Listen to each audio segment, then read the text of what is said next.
दोस्तों नमस्कार।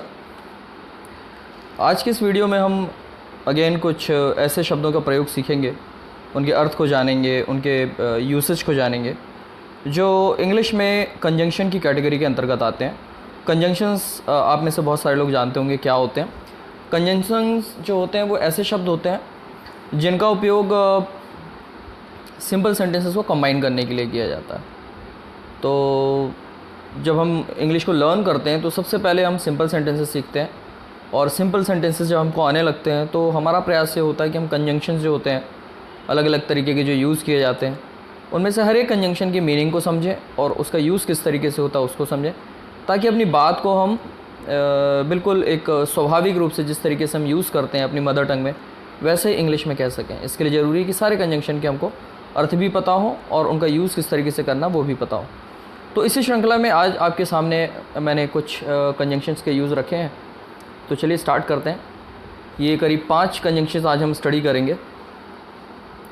आप देख सकते हैं लिस्ट में not only but also, as long as soon as, और लास्ट है बोथ, एंड। ऑलराइट, तो हम स्टार्ट करते हैं not only but also say. हमेशा की तरह पहले मैं आपको एक एग्जांपल दूंगा, फिर उसका अर्थ बताऊंगा। 2-3 एग्जांपल हर एक कैटेगरी में मैंने दिए हैं, and that will help you to understand not only the meaning of these conjunctions but also how to use them. So let's begin. The first one is he is not only a doctor but also a very good singer. कहने का मतलब क्या है? वह न केवल एक doctor है बल्कि एक बहुत अच्छा गायक भी है। तो जब हमें ये बताना होता है कि कोई व्यक्ति कुछ होने के साथ साथ कुछ और भी है, या आगे वाले सेंटेंस में आप देखेंगे होने के अलावा करने वाली बात भी हो सकता है कि कोई व्यक्ति कुछ करने के साथ साथ कुछ और भी करता है, या कुछ होने के साथ साथ कुछ और भी है, तो वहाँ 2 बातें आ जाती हैं। तो उसको हम नॉट ओनली और बट ऑल्सो के साथ हम व्यक्त कर सकते हैं। उसकी 2 बातों में से एक बात को हम नॉट ओनली के साथ बताते हैं और दूसरी को बट ऑल्सो के साथ। जैसे इसमें 2 बातें थी, एक तो हम बोल रहे थे वो डॉक्टर है, और दूसरा हम बोल रहे थे वो एक बहुत अच्छा सिंगर है। तो डॉक्टर वाले पार्ट को हमने नॉट ओनली के साथ ऐड किया, ही is not only a doctor. फिर क्या किया? But also a very good singer. वह न केवल एक डॉक्टर है बल्कि बहुत अच्छा गायक भी है। तो बहुत ही सिंपल यूसेज है, इतना टफ नहीं है। बस इसको थोड़ी सी एग्जांपल्स के साथ समझना है, ताकि हम जब अपने सेंटेंसेस बनाएं तो we can put these words in proper place. That is important to understand. Second one is I not only teach English but also maths. मैं न केवल इंग्लिश बल्कि गणित भी पढ़ाता हूँ। तो इसमें एक्शन वाली बात आ गई। I not only teach English but also maths. तो नॉट ओनली मतलब न केवल, और बट ऑल्सो मतलब बल्कि और भी कुछ जो आप बता रहे हैं उसमें।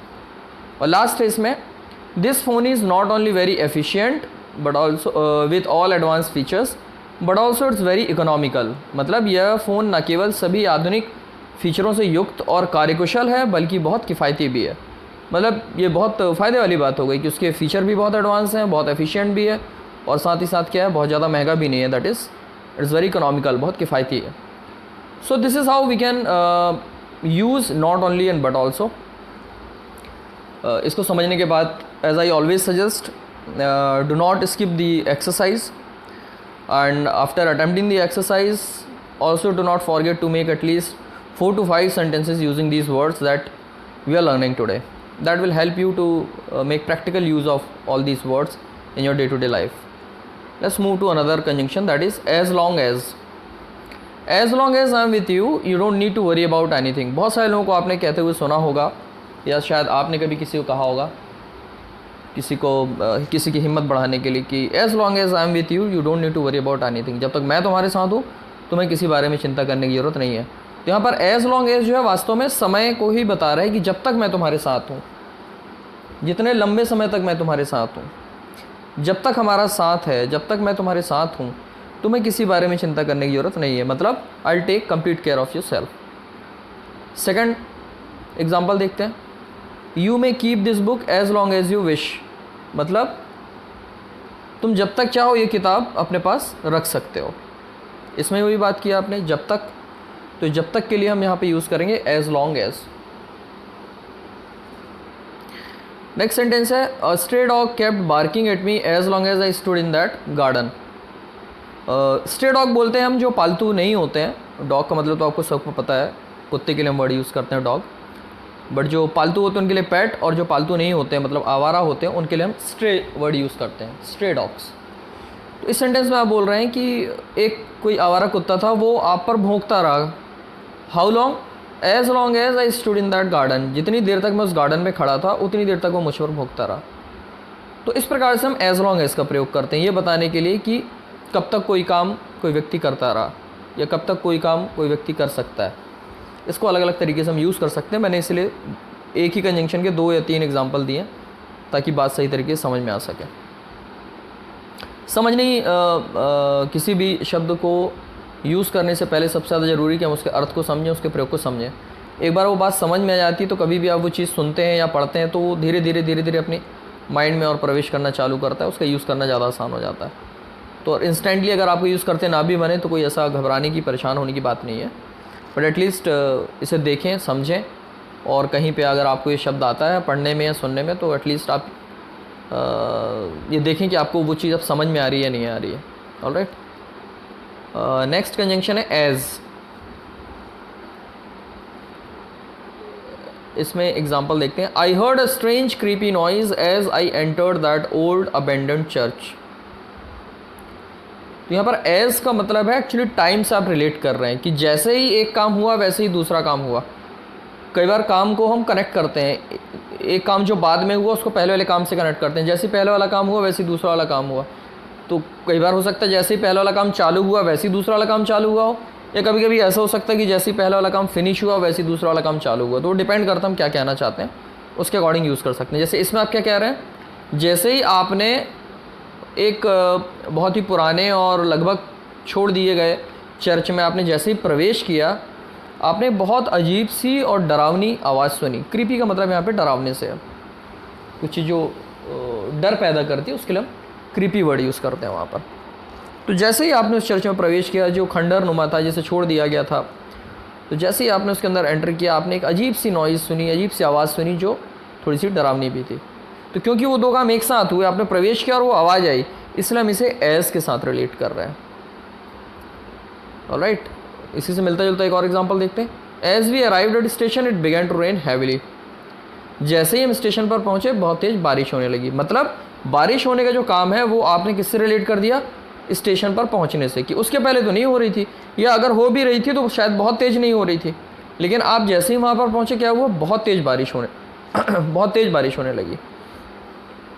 और लास्ट है इसमें, he started running hastily as he got my glimpse. Glimpse बोलते हैं झलक को, ठीक है। जैसे ही उसने मेरी एक झलक देखी या जैसे ही उसे मेरी एक झलक मिली वो जल्दबाजी में भागने लगा। हो सकता है किसी वजह से आपको देख के डर गया हो, बट जैसे ही उसकी आप पे नज़र पड़ी, जैसे ही उसे आपकी एक झलक मिली वैसे ही वो भागने लगे। पहले नहीं भाग रहा था, तो आपकी उसे झलक मिली, इसी के साथ दूसरा काम रिलेट हुआ, और वो क्या था, उसके भागने का। तो इसलिए हमने यहाँ पर एज का प्रयोग किया। एज के जैसे ही एक प्रयोग होता है जो नेक्स्ट हम देख रहे हैं, that is as soon as, ठीक है। तो यहाँ पर हम एज सून एज का भी यूज़ करना सीख लेते हैं। दोनों समय से ही संबंधित है, जैसे ही एक काम हुआ वैसे ही दूसरा काम हुआ, हम इसमें यही बताने की कोशिश करते हैं। अब इसमें आप क्या बोल रहे हैं एज सून एज में, his boss is very annoying. Annoying आप शब्द यूज़ करते हैं ये बताने के लिए कि कोई चीज़ जो बहुत ज़्यादा परेशान करने वाली हो, कोई व्यक्ति हो सकता है, कोई परिस्थिति हो सकती है, कोई डिवाइस हो सकती है जिसमें बार बार प्रॉब्लम हो रही हो। जैसे sometimes the ceiling fan is very annoying to me because it forces me to during the video again put my hand into my hair to make them proper. So anything which is forcing you to do something against your will can be termed as annoying. All right. His boss is very annoying. उसके जो boss हैं वो बहुत ही annoying है, बहुत ही परेशान करने वाले हैं। क्यों है वो आगे बता रहा है। He assigns task after task to him as soon as he finishes them. मतलब जैसे ही वो व्यक्ति कोई काम पूरा करता है वैसे उसको दूसरा काम दे देता है। अब थोड़ी सी सांस लेने दो, थोड़ी सी रेस्ट करने दो। आपने देखा कि एक काम उसने पूरा किया, थोड़ी सी गैप रखो, लेकिन नहीं, उसको ऐसा नहीं करना है। जैसे ही उस व्यक्ति ने काम किया वैसे उसके ऊपर दूसरा काम थोप देता है लाके। And this is how he turns into an annoying person. ऐसा इसका एक दूसरा एग्जांपल देखते हैं हम। You will be able to get other books issued as soon as you return previously issued books. आप किसी लाइब्रेरी में गए हैं, हो सकता है अपने कॉलेज की लाइब्रेरी में गए हो या आपने किसी और लाइब्रेरी की मेंबरशिप ली हो, और आपने बोला कि मुझे कुछ बुक्स चाहिए, और वहाँ से आपको रिस्पॉन्स आया कि you will be able to get other books issued as soon as you return previously issued books. उन्होंने आपसे कहा कि जैसे ही आप पुरानी किताबें लौटा देंगे आप नई किताबों को इशू कराने के लायक हो जाएंगे। मतलब आपके पास ऑलरेडी कुछ बुक्स हैं जो आपने इशू कराई हुई थी, लेकिन आपने अभी तक क्या किया, उनको रिटर्न नहीं किया। और हर लाइब्रेरी की कुछ कंडीशन होती है, एक बार में शायद 2 से ज़्यादा बुक्स इशू नहीं होती, तो जब तक आप पुरानी बुक्स रिटर्न नहीं करते तब तक नई बुक्स आपको इशू नहीं होती। Now this is very annoying. Next one is my pet begins to wave its tail as soon as it hears my voice. आपने देखा होगा अगर आपके घर में पेट है तो they are very fond of all the members of the family.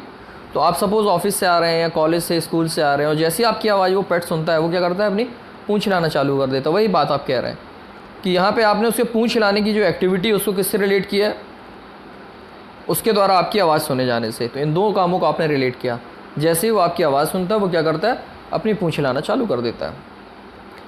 और आज की इस वीडियो में लास्ट कंजंक्शन जो हम देखने जा रहे हैं दैट इज़ बोथ और इसके साथ में एंड। इसमें एक बात का ध्यान रखना, बोथ और एंड का प्रयोग करते समय बहुत सारे लोग यहाँ पर एंड की जगह एज वेल एज कर देते हैं, which is a grammatical error. Both के साथ एंड का प्रयोग होता है, एज वेल एज का प्रयोग नहीं होता है, इस बात का ध्यान रखना है। ही इज़ बोथ, फिर इसके बाद एक कॉमा आएगा, a doctor and a singer. वही जो शुरू में हमने किया था नॉट ओनली बट ऑल्सो के साथ, वही हम बोथ है और एंड का प्रयोग करके बना सकते हैं। He is both a doctor and a singer, वह दोनों है, एक डॉक्टर भी और एक गायक भी। सेकंड क्या बोल रहा है, I teach both English and mathematics, मैं दोनों पढ़ाता हूँ, इंग्लिश भी और गणित भी। और लास्ट में कह रहा है this phone is both efficient and economical, यह फ़ोन दोनों है, कार्यकुशल भी है और किफ़ायती भी है, इकोनॉमिकल भी है। So today we learn the usage of these conjunctions. I hope you understood each of them properly, but in case you feel need, you can watch this video as many times as you need to watch it so that you properly understand each of these words in order to correctly use them. All right, now based on this understanding of our words during this lesson, I've given you this exercise. You can see them. In this exercise I've asked you to combine the part A and B using the given conjunction. इसमें हर sentence में देखिए sorry हर sentence में मैंने एक part A में कुछ लिखा हुआ और पार्ट बी में कुछ लिखा हुआ है और लास्ट में मैंने ब्रैकेट के अंदर कुछ कंजंक्शन दिए जो हमने ऊपर किए हैं। तो आपको ये करना है कि इन कंजंक्शन का इस्तेमाल करके पार्ट ए और पार्ट बी को कंबाइन करके एक सेंटेंस बनाना है। ठीक है, यही आपकी एक छोटी सी एक्सरसाइज है। 1 to 5 ये सेंटेंस देख सकते हैं और ये इनके आंसर हैं, आप देख सकते हैं। ठीक है, इनको आपको तब देखना है जब आप क्वेश्चंस को अटेम्प्ट कर लें, हमेशा की तरह। तो पहले आप इनको अटेम्प्ट करें और उसके बाद फिर आप आंसर देखें। आई होप कि आपके सारे आंसर ठीक हो, बट इन केस कहीं किसी वजह से कुछ गलती हो जाती है तो आप देखें वो गलती क्यों हुई है, जल्दबाजी में हुई है या समझ में कुछ कमी की वजह से हुई है। अगर जल्दबाजी में हुई है तो कोई बात नहीं, थोड़ी सी पेशेंस रखें, जल्दबाजी से गलती होना ठीक बात नहीं है। लेकिन अगर समझ की वजह से कुछ गलती हुई है तो कोशिश करें कि उससे रिलेटेड जो हमने एग्जाम्पल अभी पढ़े हैं देखें, तो उनको हम एक बार और देखें, एक बार और समझने की कोशिश करें। और इसके पश्चात आप कोशिश करें कि इन सभी शब्दों के एटलीस्ट 5 से 6 सेंटेंस आप अपने से बनाएं। अभी कुछ दिन बाद मैं एक लेसन दूंगा आपको जो पूरी तरीके से कंजंक्शन पे आधारित होगा, तो वहाँ पर आपकी जो अंडरस्टैंडिंग है दैट विल बी एग्जामिन्ड कि how properly you have understood the usage of all this conjunctions that have already been covered in this channel. So see you again with something